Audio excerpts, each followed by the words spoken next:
Welcome to the e-commerce growth show, brought to you by Segmentify. Well, hello there, and welcome to the e-commerce growth show. So we're into, I think, the second or third episode of 2021. As you know, lockdown, and what I've been doing today. So one of the tasks I had to do was clear out the guinea pigs, and I don't know if anyone in the listening or watching has got guinea pigs, but I kind of strongly advise against it, because every week you have to clean them out, and you have to put them in quite a big cage, and you will not believe the amount of mess in these things. It's unbelievable. It takes me half an hour to clean it all out, wash it down, scrub it down, and put like pretty much a hay bale back in the cage. But the kids love them. My youngest had them for Christmas, so obviously Muggins has got to do the clean out every week, but it's good fun. But that's a word of warning if you are thinking of getting guinea pigs for your kids. Anyway, moving on. So today I have a great guy that I'm having a chat to. Many of you will probably already know him, and it's Jamie Huskisson. And Jamie is the CEO of JH, as many of you will know, and that's an award-winning Magento agency focusing on strategy, UX, and development. And I'm really excited to speak to Jamie today, mainly about strategy, isn't it, Jamie? Yeah, I think we're going to go for a lot, help some people out, get them on the right track. Yeah, no, sounds great. Sounds great. So why don't we start with a little icebreaker? Obviously, I've known you for many, many years. I think all the way back from Brightpearl was the first time that I met you, and we've known each other for many years since in various different roles. And obviously, you've been man of the ship at JH. But I always thought JH, clearly obvious, we are JH, Jamie Huskisson. Is that right? I think if there's a good story to that. I think, look, when we started out 11 odd years ago, maybe a little less mature than we are now, the idea around creating the agency was to be something different, right? I think at the time that agencies were all a little generic. Some of them were saying things like, we'll let you go at 4, we'll have beers on Friday, but the majority were the same, and you could swap anybody out and get the same thing. So for me, JH originally stood for just heroic, and the idea was we're always going to be beyond that norm. We're always going to be different. You're going to notice us when this happens. People look over their shoulders and they say that hero arrived. That was the intention of the service. And the time I was hero in chief, and we had a lot of different things that accompanied it. But ultimately, you know what? It matured. It didn't work. Yeah, I remember it. I remember I remember being in your office and seeing Hero. Yeah. So that makes sense. Yeah. Our first office, we had caricatures of everybody who worked at JH, and there was a normal illustration. And then if you hovered over on the about page, it would flip to their heroic self, with a cape and everything else on it. And we loved it. I think at the time it fit us perfectly, but as we moved on, it didn't fit the market. It didn't fit what we were doing. We needed to mature that approach. So you're right, we do default to Jamie Huskisson, but I'm sure I can find something else it should stand for instead. Yeah, a different name. What's your wife's name? Yeah. Janet. Brilliant. That's funny, man. So today we are going to focus in on what brands should be prioritizing on in 2021. Obviously, there's lots and lots of conversations going on at the moment. We hopefully, by the grace of God, are getting closer to the end of the pandemic, or at least moving on from where we are at the moment, a little bit more substantially from the last time we went to lockdown. So as that kind of happens, and maybe you've been in a vertical or a sector that's gone ballistic, maybe that's the way around, which our hearts go out to those guys. But in either cases, what sort of things do you think people should be prioritizing on? I think ultimately, there's two camps here. One is the kind of e-commerce trends camp, right? Where you say, well, here's the things that have been e-commerce trends for 5 years that everybody's saying is coming. I like those, but I think ultimately there's fundamental pillars here that you have to base that on, and that's what I'll broadly call strategy today. There's a lot of nuance, but let's just call it strategy for today. And fundamentally, what that is about backing up, taking a breath, and thinking about what do we want to achieve this year. 2020, I think we can all admit, everybody was just trying to keep their head above water And that was for two polar opposites. Either you were growing so fast you needed to fulfill it before customers got really annoyed at you, or you were hurting so much you wanted to stay afloat and you were doing anything you could. And the thing we now need to be, I want merchants to be doing this year, and I suggest they do as a core priority, is just realign, take a minute and say, okay, we've gone through this now, we're through it, pat ourselves on the back and say, what are the lessons we're taking forward? The key thing for me is everybody says that I've been firefighting for so long. It's like, great, firefighters go train. They are very, very well regimented. When they go into a building, they're not doing it with no plan. They know exactly the exits, the entrances, everything else. And what I want to say is if you're firefighting all the time, great, let's get that regiment in there. Let's look to what do we want to achieve this year? And then look back and say, well, for all the firefighting we've done, what are the lessons we can take going forward? What are the advantages we might have based on how we approached last year? Yeah. So, I mean, diving into like some of the challenges, I mean, obviously you're on the front line with many of your clients. You probably have spoken to a number of clients this year as well that probably would have been going through some of this firefighting, some of these challenges, either way, whether it's in the boom or the bust scenario, forgive the expression. What are some of the things that you've experienced on the front line from brands in terms of challenges they've had to face? And fundamentally, a lot of it was just doing things they'd never done before. So we're looking at things like working at home is something that if you're at a brand that allowed you to do that, you're in the 1%. Because nobody did that before, not on the merchant side. It was the thing that the cool hip agencies did, but it was nothing that ever the merchant side did. So there was a lot of things suddenly that the agencies were in really great position to teach, and it's a really good version of what I'm talking about in terms of learning lessons, because if you let everybody work from home, you went through the pain of struggling how to get that to happen. People got their desks ready. Maybe some people are really happier doing that. If you remove COVID and lockdown aside, they're happier with the flexibility of seeing their kids 1 minute after they finish work, or maybe getting the surprise hugs through the day that we all enjoy as parents, right? And it's to say, well, you've survived, you've adapted by letting people work from home, but is there an advantage in that? Is there an advantage to say, well, if our team doesn't have to all be inside our office and within an hour of the office, who could we recruit that makes the difference in where we're going forward? And on the flip side, if other merchants maybe are doing the same and allowing people to work from anywhere, and we don't, who are we going to lose here? Who are we going to suffer from? Because that person now gets to, for the duration of their commute, spend that extra time with their kids. That's so valuable in the way that we approach our lives. Yeah, no, totally. I mean, going back to, because I haven't been in contact with too many, merchants, retailers, brands, etc. Clearly, you guys, your team would have. Has it been a year where it's very much been grappling with internal operations, whether in a buoyant sector or not?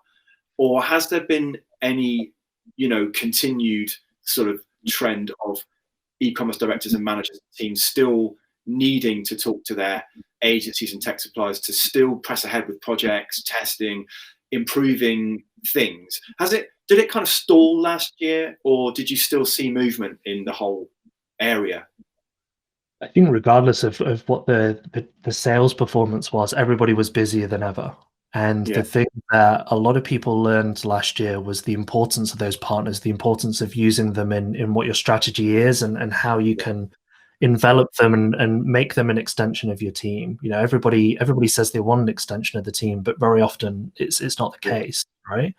And what happened last year was that we saw people say, I haven't even thought about an idea to fix this problem because I've been so busy with the problem over here.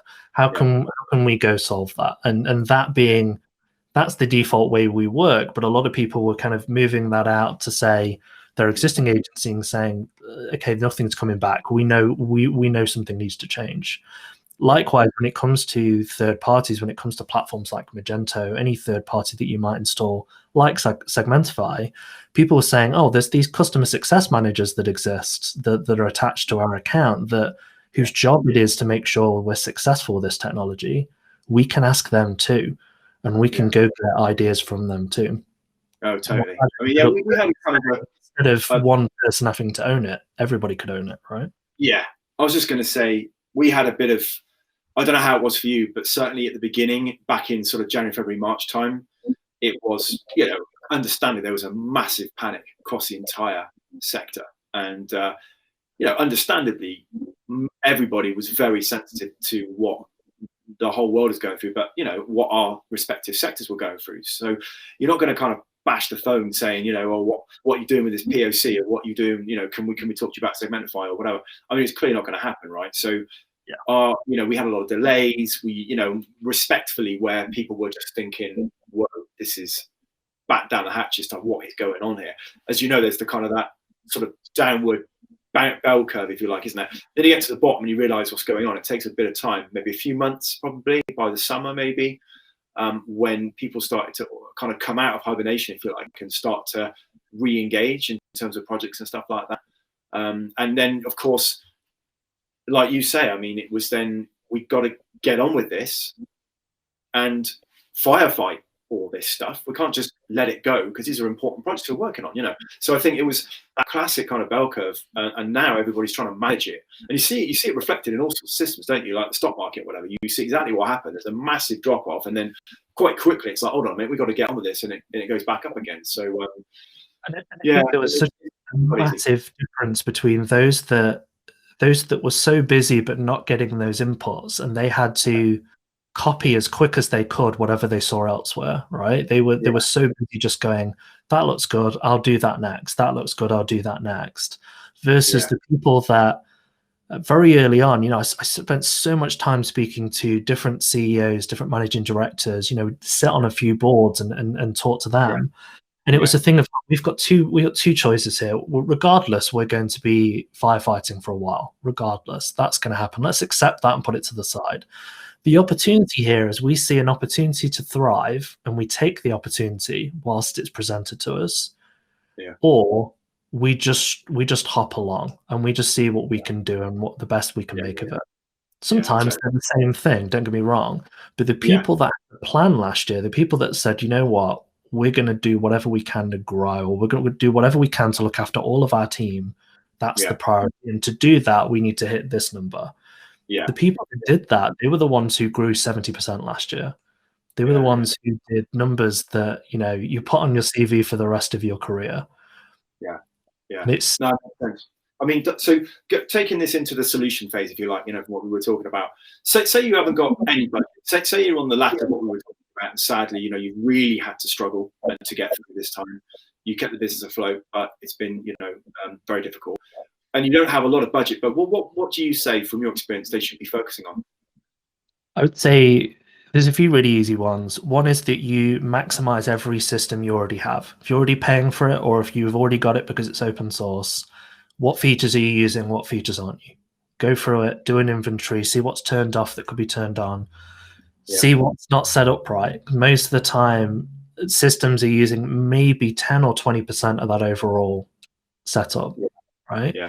And it's a thing to say that learning those different things matters a lot.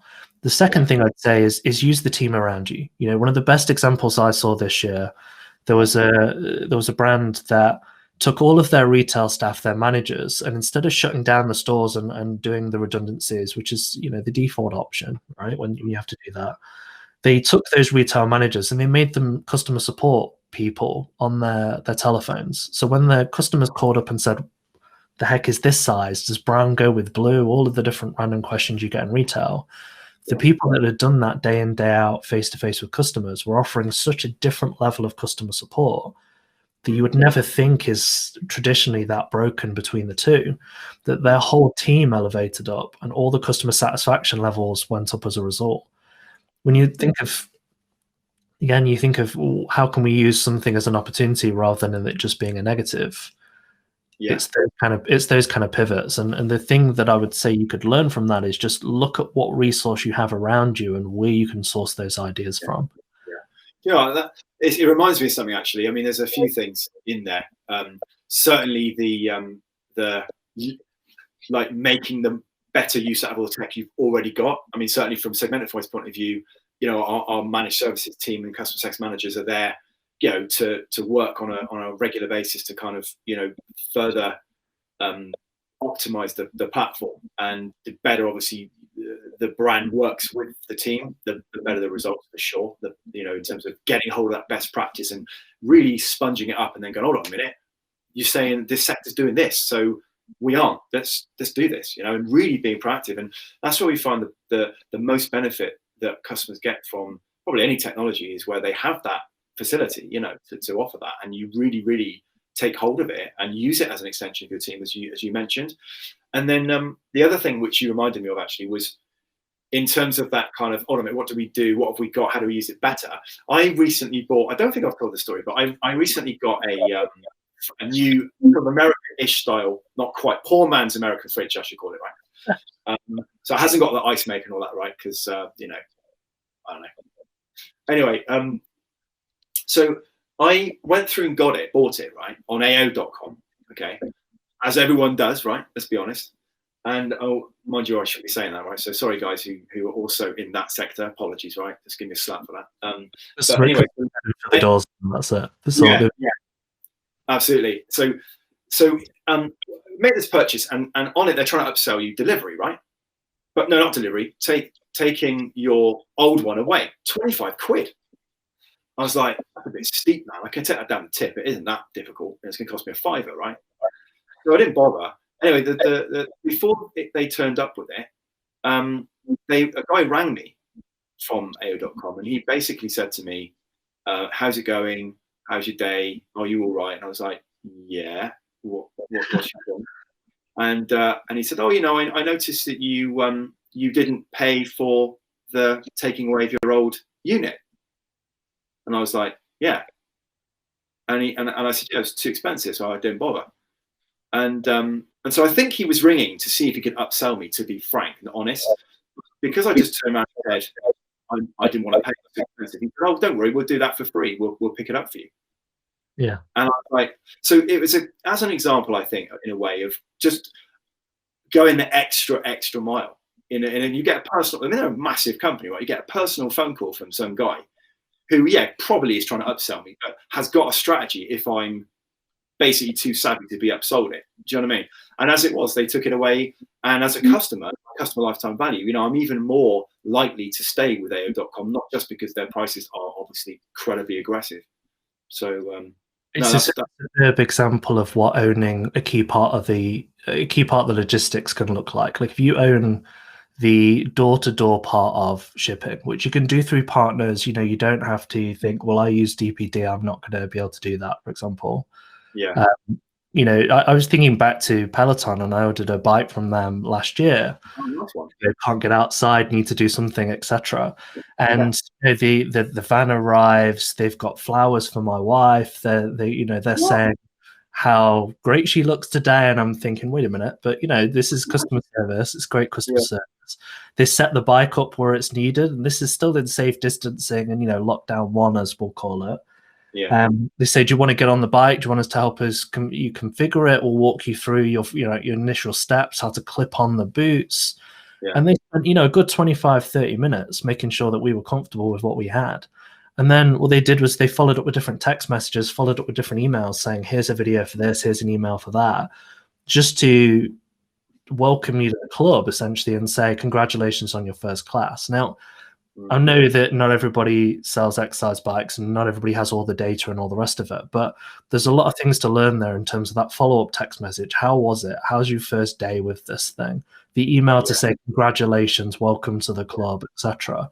All those things are such touch points you can pay attention to that in most cases, if you've got the right system, it's just a case of configuring that system. You don't need to reinvent a whole new platform. Yeah.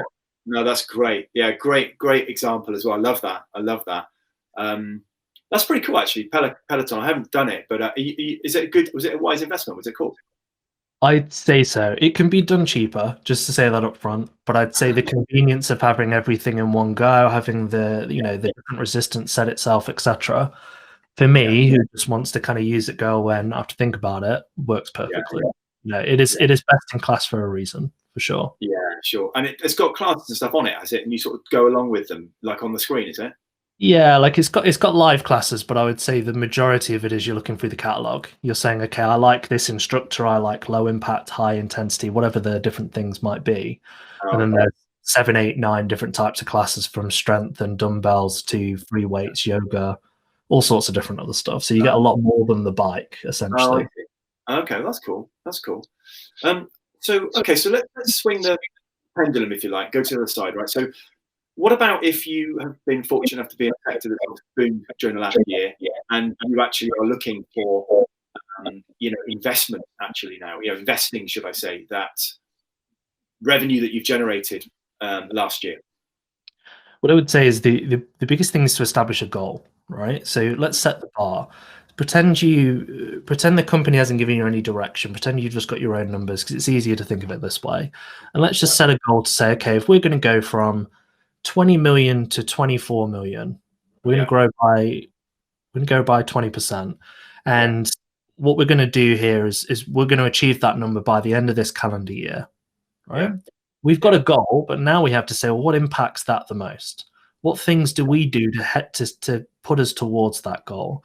And the key thing with investment, especially when it's high, is one, doing your research, making sure you've got the data and you've got the insights. And there's plenty of when you're looking at the top tier of agencies, they all have their own research departments. They have people that can do this for you, right? But you're looking at what are the opportunities for maximum ROI is the thought process you should be in. Having a lot of money and no idea is a bad combination, because you end up going, I grew by 5%, but maybe that was by accident, and you've spent all the money and you don't know why. Whereas if you go in with a goal and then you're saying, based off the data, the insights, the research, here's the 3 to 5 ways I can impact this the most. You've now got a focus, but importantly, you're not struggling to fulfill those things, because in this case you've got the money, right? You're able to say, if I touch all of those 5 points and improve them in some way, my customers will be happier, they'll buy more, I'll hit the goal. And then what you're doing is just checking on the numbers. You're just checking, okay, well, 1 quarter in, are we 10% towards the goal? Are we 50% towards the goal? Like, where are we trending, I suppose, for lack of a better? Makes sense. How do you kind of document, stroke measure, stroke? I mean, you've got, say you've got a team, whether it's small or big. This sounds great, but do you advise any way that you can actually, make sure these strategies get realised and they're not just talks around boardroom tables that then kind of just, you know what I mean? How does that work for you? What do you think? You know what? It can be as small as just forcing time to think about it and forcing time to reflect. So many people they turn up, they get what's needed, the emails power them over, right? The easiest thing to do to get started is just to put half a day, or let's say an hour, right? As little as an hour in the diary, where you just retrospective on what happened. So you say half an hour a week. Let's say it's the last Friday of the week, so you can welcome yourself to, your favorite beverage at the same time. And you can say, based off what we did this week, what did we achieve? Are we further towards that goal and that strategy than we were the week before? If we aren't, what are we learning from that? Because sometimes you don't. Week to week, sometimes that's too small to look at. You're not doing enough, whatever it might be. On the large side, on the big side, where you're looking at budgets, or maybe you've just got better agencies, whatever the setup might be, you're saying, I'm going to sit down for a day. I'm going to sit down for a few hours. I'm going to have people talk to me about what the opportunities are next, and they're going to report to me how well things have been done, right? A lot of this is shaping around your role in the team and what you want your role to be. Some people are completely into the data analytics and they don't need to be told a thing. Some people go, I know the customer, I know offline, you tell me what online means, right? It's building a complementary process in that regard. No, it makes sense. I mean, it's funny actually, because Segmentify is going through some growing pains, in the sense that we're in a luxury, in an honoured position, or blessed position, if you like, that our technology is delivering and more people are interested. We're bringing on more customers, and our team is growing, and so it becomes a little bit more difficult just to have things organically going along. We've noticed that, that actually, because there's so much going on in a sort of a startup environment, which is now getting bigger, it's harder to just say, oh that would be good. and then it is delivered. You know, so one thing that is very simple that my boss was to start looking at the SMART kind of methodology, if you like. I quite like it because it is quite simple, which is obviously what the S is. I think measurable, achievable, realistic, and got a timescale attached to it. And I was like, okay, well that moves things on. But it kind of put, in a way, and it has to happen, it kind of puts a little bit of a jacket around things, because you're actually moving from going, hey mate, can you do that, to when are you going to deliver that? And there's a consequence. You know what I mean? Have you seen that sort of shift as well? There's so many, and I think it's the thing to say the thing that you want to go from and to and from, I suppose, is, you know, when you're to get to a certain size, it is whatever it takes. It's do whatever's in front of you. We're growth hacking. We're piling stuff on. We don't necessarily sometimes care about quality. It's just about experimenting and succeeding, right? And the bigger you get, the bigger 1% means to the overall bottom line. So you can say, well, we're going to experiment on this thing that's 0.2%, it's 0.5%, rather than looking for 20% gains overnight by changing the functionality. And when you put a system, regardless of what system around, and smart is a great one, what you end up doing is just saying, I'm going to reflect on these things and start noticing the patterns. And you don't need to be, you know, a data analyst to go through those things. All you need to say is, these are my core numbers. These are the things I need to impact, and have projects you know that are going to impact them. So give you a really great example of this that I used in a workshop the other day. One of the core KPIs for a customer was customer support. And what they wanted to do was drive the time down from you requesting a call to be supported in one way or another, down from 45 minutes to 15, you know, as soon as possible. And what happened was they were ignoring the context of why it was 45 minutes, right? So when they looked at the calls, why the call's happening, what's happening in them, what are people saying, the thing they were blessed with was an amazing support team. So what happened was the length on call took some time, because people were happy, the people were taking time to care about them, and everybody on the other end was rating the quality of those calls exceptionally high. By industry standards, people should be poaching whoever that support boss was, right? You know, that person will be in demand. But when you get that context, you go, okay, well, putting it down by a third is a goal. But what we can look at here is, one, can we build that up and say, well, look, you're going to get time. This isn't a 1 minute thing to us, and position it differently so that people are not that worried about waiting for 45 minutes, because you know you can back it up. Alternatively, what you do is, well, the way to solve it is to put more people in that team and continue whatever training program you've had and grow it out. But it's the thing to say that you can pick a goal, you've got to learn the things around it. And so often when it comes to growing companies, and this is something we all learned last year, is you just don't pay attention to certain parts of the business. You know, so many merchants now know what their support team does. And so many heads of e-commerce know what the warehouse does every day and the problems that warehouse run into. No, it's awesome stuff. I mean, like you say, the bottom line really is you have to make space. You know, I appreciate it must be so difficult whether you've been in a sector particularly that's really taken off, you know, to support the increased demand since people have been in lockdown. That must have been so difficult. But either way, even in all of our roles, you know, yours, mine, everybody in our world needs to be able to sort of come out from the trees and survey the wood. I know it's a bit of a pun, but it is true, because you can't do things properly if you are just literally fighting fire. I mean, even my wife, right? I mean, she's a teacher, and she's got some extra responsibility been put on her, and she doesn't really know how to manage it, you know, because she's completely overwhelmed from one minute to the next. Of course, the two kids, two different curriculums, homeschooling sort of 2 days a week, me diving in, trying to help, but very difficult, obviously, in my role as well. Because obviously I'm always cleaning out the guinea pigs. And and yeah, so it is, I keep saying to her the same thing, try and come out so that you can go back in with that goal in mind, or that structure in mind. But we could talk about this for hours, Jamie, but it's been brilliant to get your angle on strategy, you know, what you've experienced and so on. Tell the guys the best way to get hold of you if anyone wants to have a chat to you about any of this kind of thing, or obviously any of the expertise that you offer the market in the agency world. Easiest route is wearejh.com. Jamie at wearejh.com if you want to email me directly. Easiest route. We're always happy to talk, or I'm always fascinated to help. Fantastic. So that's Jamie at weare, as in wearejh.com. Yeah. I remember that from last time I emailed you. Awesome. So listen, one last thing, not to put you on the spot, but obviously put you on the spot. Give the guys a nugget of wisdom from the vault of Jamie Huskisson, whether it's personal, spiritual, physical, work, whatever. Give us something. I'll stick to the topic rather than going random, but I think it's the thing of strategy is much like exercise, much like self-care. You put the time in and you'll get that reward back. And for people that don't exercise, I didn't understand it till recently either. I'm in that camp. But as soon as you do it, you feel better, you're energized by it, and you think better.